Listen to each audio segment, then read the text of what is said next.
Good morning. How's everyone doing today?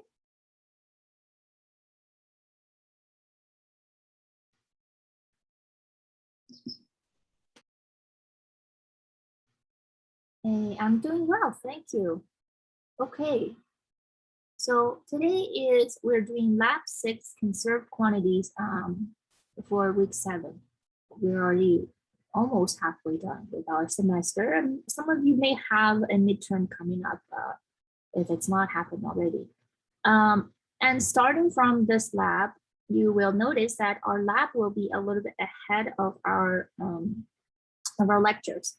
This was just due to when we did a semester conversion from the quarters, and some of the used to be 132 lab was merged into the 1510 lab.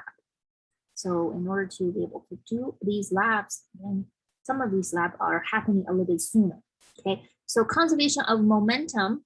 I'm not sure about the pace in your individual lectures course. My guess is you probably haven't done that in lecture. They're not always that fast, but but we probably have all talked about energy and conservation of energy in the lecture. But we will go through the concepts that you haven't seen here first before we talk about the procedure, and we will be able to make sure understand this. So we are looking at conserved quantities. There are some quantities in nature that obey a universal conservation law. For example, conservation of mass, right? You have some mass here. That mass will not magically disappear, or it will not magically get more. If you have a change in mass, simply because maybe you have added onto some mass here, you have taken some mass and put it here, or maybe you put the mass away. If you look at your system, you notice a change, but it's conserved in the sense that change can always be accounted for. Same idea is for conservation of energy, conservation of momentum. So in this lab, we're looking at conservation of momentum for the collision happening between two cars. So let's first talk about the concepts. Linear momentum is defined to be, what is momentum? It is simply mass times velocity, right? We use this word we do use this word in our daily language, like, oh, that carries, you want to have a lot of momentum carrying into it, right? So that kind of will help us understand when you have something that's really massive, you probably carry more momentum, or if something's moving really fast, that carries a lot of momentum. And momentum is, depending on both of them, is mass times velocity. And velocity is a vector, mass is a scalar. So momentum is a vector. The momentum is in the same direction as your velocity, okay? And how do we look at the units? We do units of the momentum, doing a dimensional analysis, put a little square bracket on P, momentum, meaning, okay, what is the units of this quantity? Is equal to the units of the right-hand side, which is unit for mass times unit for velocity. Unit for mass is kilograms in SI unit. Unit for velocity in SI units meter over second. Realize that, oh, well, if I write meters per second squared times second, well, that's the same as 1 over meter, but kilograms times meter over second squared is F equals MA, right? This gives me newtons. So this one gives me newtons, this one gives me seconds. So the unit for momentum, you can either say it's kilograms times meter over second, or you can say it's Newton times second, okay? If you have a lot of different objects within the system, then you have to add up all the momentum together. So here, if you, in our lab, we look at a system of 2 cars together. So you need to add the momentum of the red car and the momentum of the blue car. Now, momentum is a vector. So when you add them, they obey vector addition. We have talked about this, how to add up vectors, right? So for example, you have 3 in this direction. And if you have a 4 in the same direction, well, then adding up easy, it becomes 7. But if you have 3 in this direction and a 2 in the other direction, then they add up to be 1. right? If they are in opposite, very different directions, okay, 3 in this direction, 4 in this direction, and then you add them up to be overall 5 in the diagonal direction. So they obey the vector addition rule. They superpose onto each other. So if you have multiple objects within the system, you simply m1v1 plus m2v2, the momentum of the second object, plus m3v3, the momentum of the third object, and so on and so on. You add up until you have included all of the momentum in your system. So what does conservation of momentum say when there is no external forces on the system? So when we say no external forces, meaning that some forces are internal, external versus internal. So what do I mean? Now, if someone pushes me, then that's an external force. But if I push myself, my left hand push my right hand, that's an internal force. You can see that by applying an internal force on myself, I cannot change my own momentum. I cannot make myself have an acceleration. But if someone pushes me, that external force can give me an acceleration.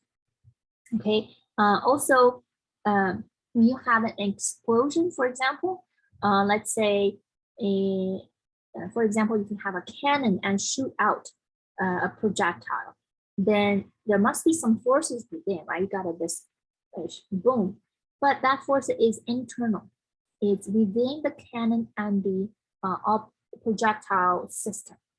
And there's no external forces on. So conservation momentum saying, well, if your entire system have whatever momentum to begin with, then they will have the same momentum afterwards. So initial moment and the final moment. So you can see that if a cannon is sitting there before the explosion, the cannon and the projectile together have zero momentum because there's zero velocity. But then boom, and the projectile gets shooted forward. So part of the object within the system is pushing our momentum forward. So the cannon body itself will recoil backwards. So you can see one momentum forward and backwards. And the overall, the total momentum of the cannon projectile system is still zero, just like when before the explosion happens. Right? The same thing when you have a bomb explodes into two pieces, but the two pieces are flying in opposite directions. So the explosion force is still an internal force. So when there's no external force acting on the system, the momentum simply becomes, remains a constant, does not change. That is what conservation of momentum is telling us. And we wanted to see if that's indeed the case with a experiment of two cars in this lab.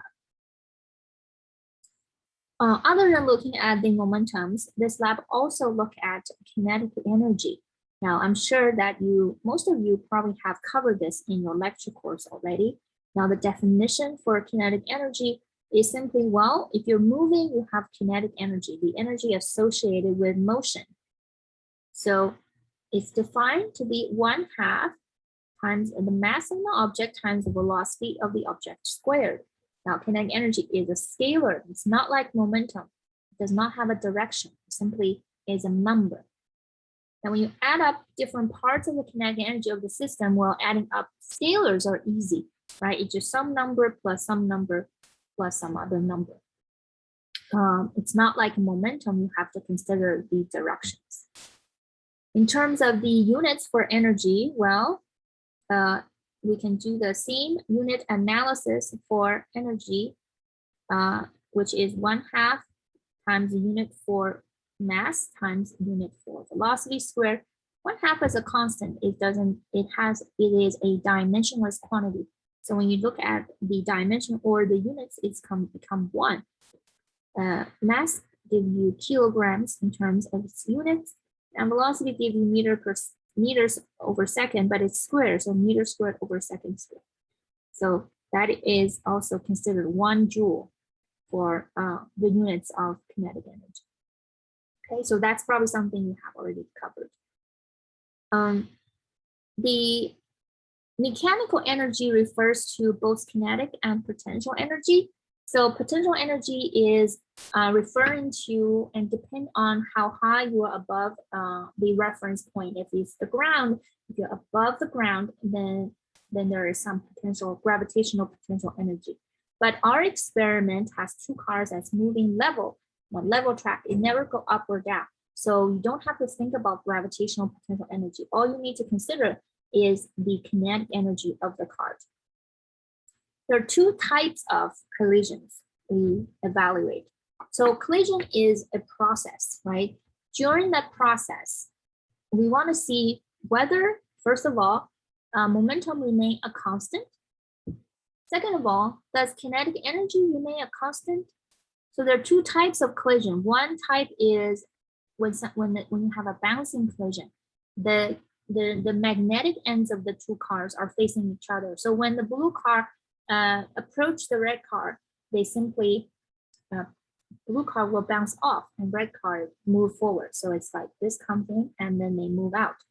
The sticky collisions is when you have the Velcro ends of the two cars together. So when one bounces into another, they stick together and they move forward. Right. So one part of collision, part A, they don't touch, and part B, they really touch and stick together and move forward. If you had to guess, the kinetic energy of the system before and after collision, do you think the bouncing collision, the kinetic energy will remain constant, or is it the sticky collision, the kinetic energy will remain constant?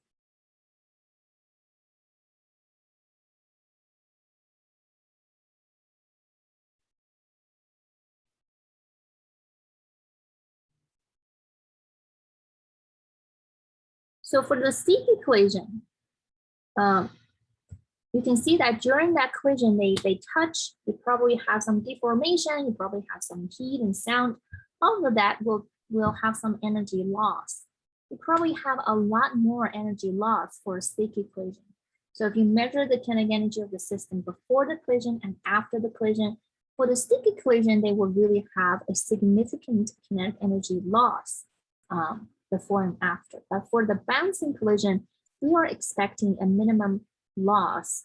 In the ideal world, without friction, you really have the same kinetic energy before and after. Because they never touch, there isn't any loss. So you should get the kinetic energy to be really close to another before and after.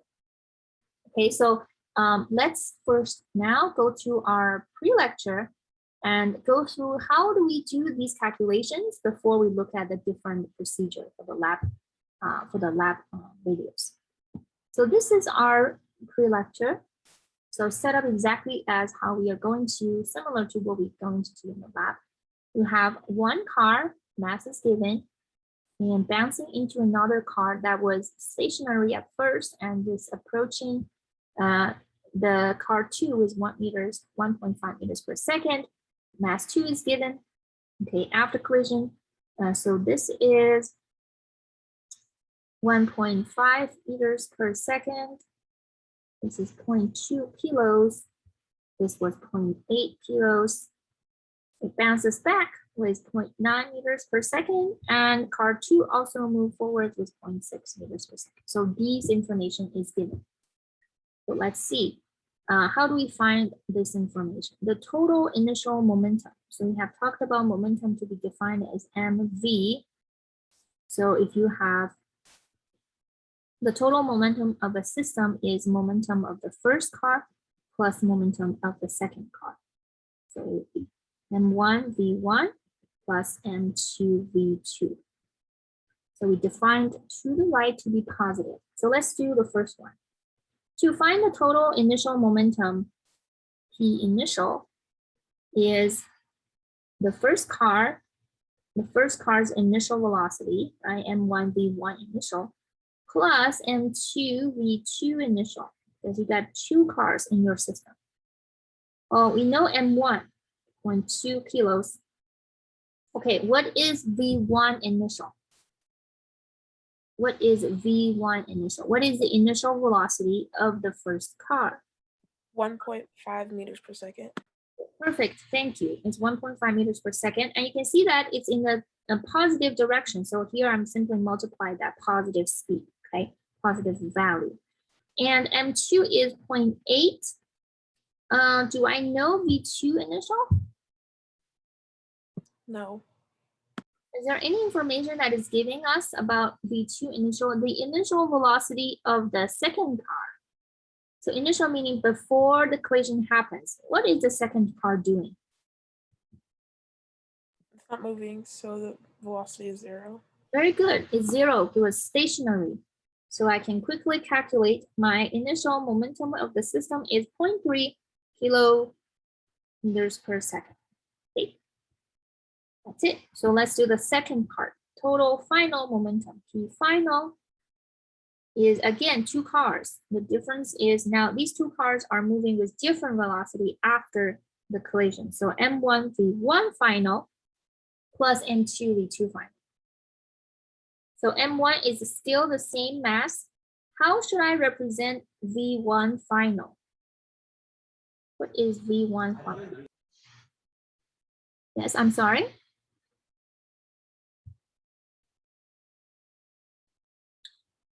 What is, I'm sorry, what did you say? 0.9 meters per second. Yes, this is the speed of the car 1 after the collision. And in which way it is moving? Positive? It's to the left, which is, Negative. yes, opposite to what we define to be positive. Very good. So we will have to write negative 0.9 meters per second because remember, we're saying these are vectors. So you have to consider the direction of them when you put it into your equation. The way we consider the direction is because it's only just in one dimension, it doesn't go up and down. So we put either a positive sign or negative sign. And here it's negative. The second car is the same mass and we know its velocity is positive 0.6 meters per second. So you can see when you add these together, negative 1.8 plus positive 4.8, you get negative, positive 0.3 kilometers per second. So looks like the momentum initial and final are the same. They're equal. So you have shown the conservation of momentum in this case. Now, third question is the total kinetic energy before and after. Now, the way to calculate this is very similar. Total kinetic energy, well, using the definition for kinetic energy is 1/2 m1 v1 squared plus 1/2 m2 v2 squared. You already know v1. You already know m1. So you simply plug that in, and v2 is 0, so the second term is 0. Okay, and you can calculate what the kinetic energy is. This many joules. Lastly, what is the total final kinetic energy of the system? Well, everything stayed the same except, final, you have to use V1 final in your equation because it's asking about the final kinetic energy. So you just have to plug in 0.9 here and then 0.6 here, so squared. I wanted to point out that kinetic energy is a scalar. So whether you say negative 0.9 or positive 0.9 doesn't matter because when you square it, it's still positive. Okay, you can simply use the speed instead of using the vector signs instead of the velocity. So either positive or negative 0.9 doesn't matter, whichever you want to use. Okay, all right, and that will give you some final kinetic energy. Okay, so that's how we do part A, bouncing collision. And that's how we will measure it in our lab. We will put the cars on the scale, we measure the masses, we will read the velocity using our PhotoGate software, and then we calculate these momentums and kinetic energies to see if they're indeed equal or not equal. And if they're not exactly equal, what is the percentage of the difference that we are measuring? That's part A. Any questions on part A before I move on to part B? Any questions?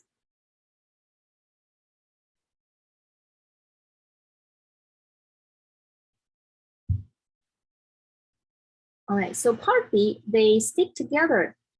All right, so you can see part A here is same as above. Initial momentum of the system, well, before collision, everything's the same. So same as above, we have already done it. Let's do B. B is different. Total final momentum. So after collision, they move together with a velocity of 0.3 meters per second. Okay, so P final is again M1 V1 final plus M2 V2 final. Noticing that they are moving now together, they are now part of a whole. You can really write M1 and M2 together, moving with some final velocity that they both share. Okay, so you can go through this step right away. So what is the total mass? The total mass is 1 kilograms, the two cars together. And the final velocity is 0.3. And you can see what do we get? We get, sorry, 0.3 kilometers per second, just the same as we get before, right? 0.3 here. So that's part B. Part C is the same, again, same as before, because before the collision, nothing different. Everything stayed the same. Total final kinetic energy, what do you do? Kinetic energy final is they're moving together now, so you can treat them as a whole. These two cars are together, and 1 plus and 2, they're together, moving with the same velocity. So V squared, 1/2 0.2 plus 0.8 kilos times 0.3 meters per second squared. That's 1. And it's 0.09, 0.045 kilograms meters squared per second squared. So 0.045 joules. So you can see that it's significantly less than the initial energy they have, because a lot of that kinetic energy is lost when the collision happens and they collide into each other. Okay, so that's our pre-lecture. Let's go back to see what we're going to measure in the lab in terms of the procedure.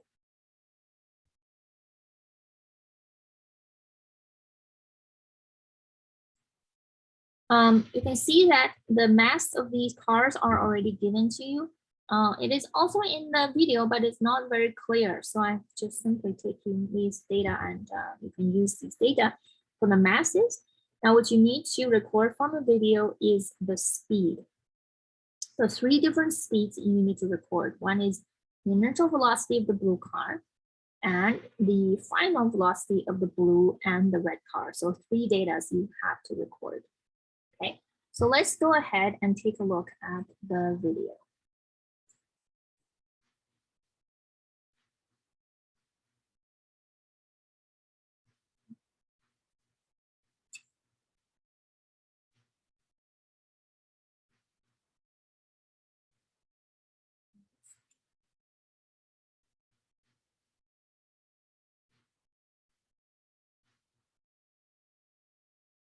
I don't think that's the one. Is this the one?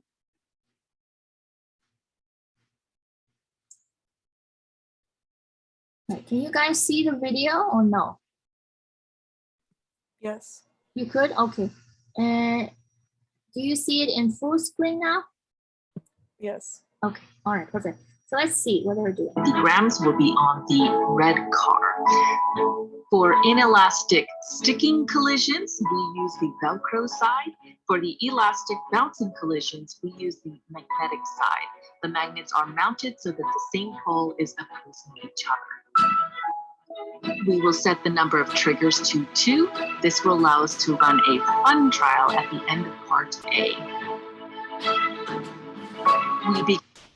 Okay, so I'm gonna move to when they actually start taking data. They did a lot of part here to make the levels. They first adjust the track to make sure it's level. because when it's not level, then if you have a velocity here on the left, it will change significantly when the car had moved to the right. And we want to have a minimum influence of the car's speed changing. We want it to be, and it's relatively smooth. So the speed really should just decrease a little bit due to that little friction. But other than that, we don't want too much of a change of the speed. So they did a lot of adjustment, just make the screws higher or lower so the track is level as much as it could. And it's still doing that. Bouncing. After the collision, velocities of each car.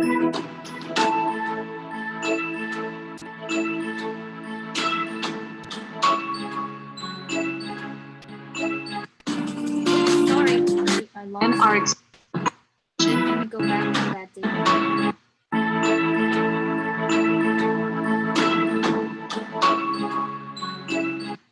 Okay, so they set two triggers. Basically, they want to record two speed for the software because the red car really just passed by the sensor once. So in order for the software to know, okay, I've done my data collection, they use a hint to trigger the sensor.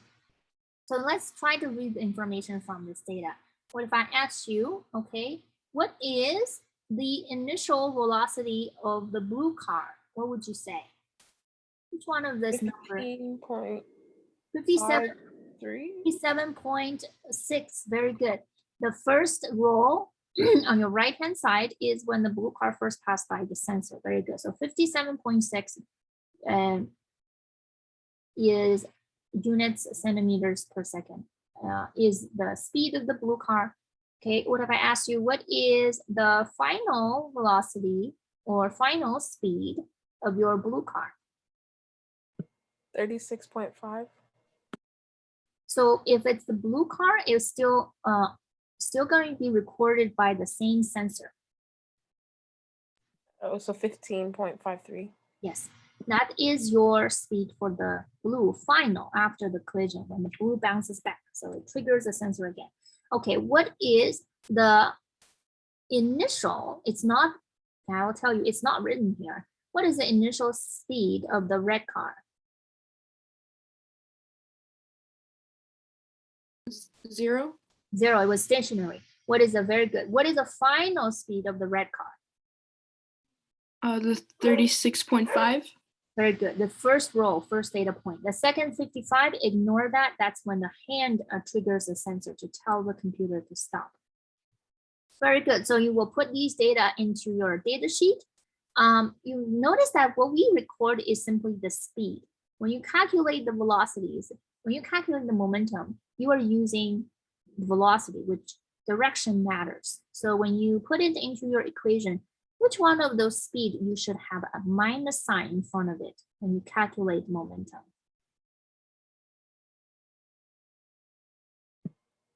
The final for the red. So the blue bounce into the red? And the blue bounce into the red, and the blue bounces back. So which one of these you want to have a minus sign?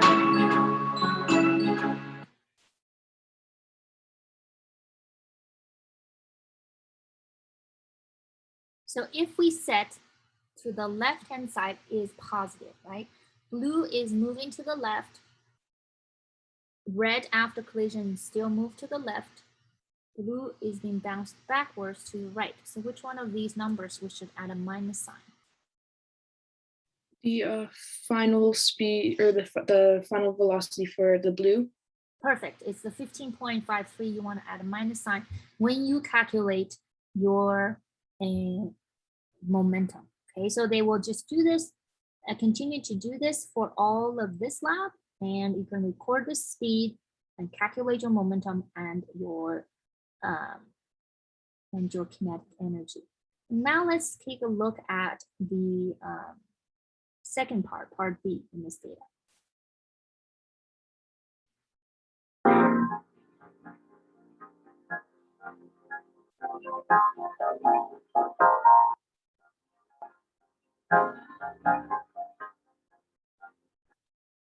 Okay, right? So blue was stationary and red bounced into the blue, and both of them pass through the sensor on the right-hand side. All right, so what is the initial velocity of the blue car? It's not written here.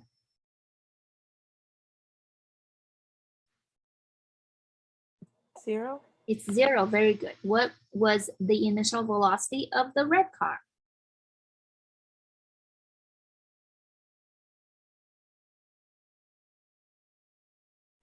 29.7. Yeah, the red was passing by the sensor on the left-hand side. So the data on the left-hand side would record the red car. So it's the 48.5. That was the initial velocity of the red car. The 29.67, and you can see there are two numbers on the right-hand side. That is the velocity recorded by the sensor on the right-hand side. So we need one more velocity only, because the red and blue after collision, they are combined together and moving with the same velocity. So V final, the final velocity of them together. So should I use the 29.67 or should I use the 21.5? Which one should I use for the final velocity?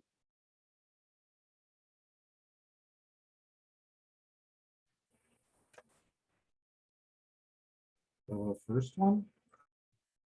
The first one, very good, Peter. And why do we use the first one? Because that is the one closest to the velocity immediately after impact. Yes, excellent. That's right after collision, the sensor is triggered. The second one, you can see is a little bit less because that's when the tail of the car has passed by the sensor. So they have moved for some distance.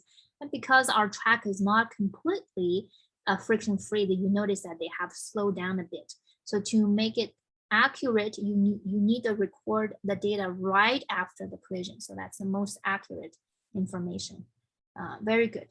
Okay, all right. So that's all we're going to view for the video, and I'll show you what our data sheet will look like.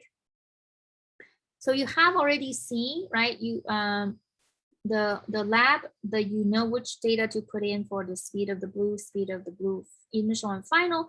Notice for the speed of the red, you want the first row. The second row is the hand motion. You can ignore that data. And also one thing to be very careful when you insert these speed into finding the final momentum, because the blue car has bounced back, you want to add a negative sign in front of it. So calculate the total momentum initial, that's your initial value, your final momentum, that's your final value. And there will be a slight difference, but more or less agree with each other, should be equal to each other. But you know, with our experiment, we have some errors. They're not going to be exact equal. So you can find a percentage of a difference. You have something within a 5–10%, that's pretty good data. So percent of a difference, you use the final momentum minus the initial momentum divided by the initial momentum value and find how much percent is that. It's 5%, 7%, and you do this data sheet. Professor? Yes? When we're recording the data for the speed of the final for the blue car, do you want us to write the negative then, or do you want us to just use it in the equation? I want to use it in the equation because what we're recording is a speed. Speed is always positive. Okay. Yeah. Thank you for that question. Yeah, just make sure you insert it when you do the calculation. For kinetic energy, you know, your data is basically all the same. It's just when you calculate doing the calculation is different. You're using 1/2 m blue, the blue initial square to do the kinetic energy, and then you use the final velocities to do the final kinetic energies. Okay. And again, calculate the percentage of difference. For bouncing collision, we do expect the kinetic energy to be quite equal to each other, because you haven't lost any collision, because you haven't touched each other. So simply being bounced back. You should have, again, a relatively small percentage of difference for kinetic energy for the bouncing collision. Professor? Mm-hmm. For the kinetic energy for the initial for the blue, will they all be 0? For the initial? Oh, initial, the blue. Wait a minute. For part B. Oh, part B, yes. Yeah, blue was a stationary, so that part it was 0. Yeah. Okay, and then also in the video, I didn't know if there was a separate measurement, but for the final of the red and the blue, will they be the same? They are the same as that the first row, the 29.7 was So for like whenever we record it, it would be the same number for each column? they will have one column. Is just one column. See, I don't separate the red and blue now for the final. No, for table 2, where it's talking about the kinetic energy. Oh, is the still oh, I see. Yeah, so it would be the same for both of them. You're right. The same for both of them. Okay. You could have combined these two. You could have just combined these two, be kinetic energy of the total. So okay, so what I mean by that is to find the final kinetic energy, you can do kinetic energy final is the blue car's mass final velocity plus the red car's mass, the final velocity. Or you can simply just say, I'm viewing the blue and red together and they have the same velocity final. So mathematically, it doesn't make much difference. Did I answer the question? Yes. Okay, so when they stick together, they have the same final energy a velocity. You just record 2 speeds. Again, you need the first row of the final velocity because the second row is when they have slowed down a little bit. You don't want that data. And then calculate the percentage of the difference. You again, momentum is still it remains a constant here. So no matter which kind of collision, momentum should still be equal before and final. So you should still have a small percentage of difference because of momentum. But you will notice a big drop in terms of the kinetic energy because part of that kinetic energy is lost during collision. So this percentage difference here for the sticking collision will be very big. Okay. That's all for today's lab. Are there any questions so far about what to record and how to calculate? It might just because I haven't looked at the video for this part, but for the kinetic energy for the red initial for the part that we're on right now, would that also be 0 like in the last table?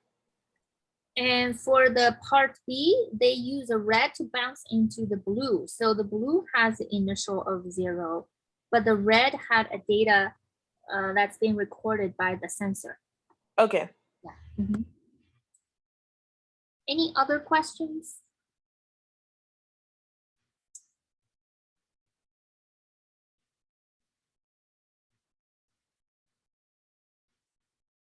Okay, all right. Then if not, I will see you next week and have a good rest of the week. And if you do have an exam coming up, wish the best of wishes on your upcoming exams. Have a rest of the day and I'll see you guys next week. Bye, everyone. Bye. Thanks, Professor. Have a good day. You too.